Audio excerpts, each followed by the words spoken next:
Hello students, आज हम Raoult's law को एम्फेसाइज करेंगे और देखेंगे राउल्ट्स लॉ क्या होता है और उसको डिफाइन करेंगे दोनों सॉल्यूशंस के लिए।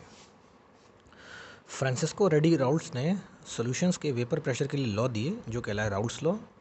यहाँ पर हम दो अलग अलग सॉल्यूशन की बात करेंगे। पहला सॉल्यूशन है जिसमें वोलेटाइल सॉल्वेंट है और नॉन वोलेटाइल सॉल्यूट है, और दूसरा सॉल्यूशन है जिसमें वोलेटाइल सॉल्वेंट है और वोलेटाइल सॉल्यूट है। तो सबसे पहले पहले वाले के लिए बात करते हैं।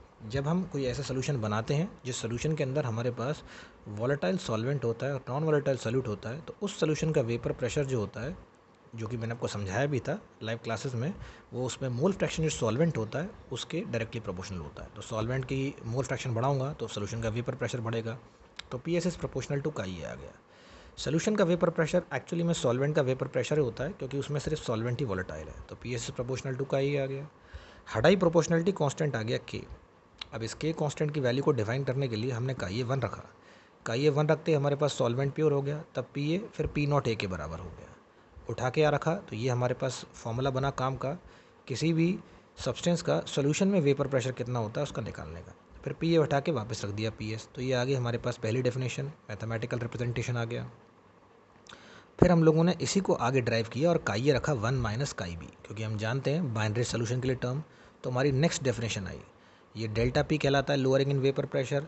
पी नॉट ए से जब डिवाइड मार दूंगा तो ये कहलाएगा relative lowering in vapour pressure, और ये सॉल्यूट के मोल फ्रैक्शन के बराबर होता है। मतलब मैं इस सोल्यूशन में अगर सॉल्यूट की मात्रा बढ़ाऊंगा तो इसका रिलेटिव लोअरिंग वेपर प्रेशर भी बढ़ता चला जाएगा।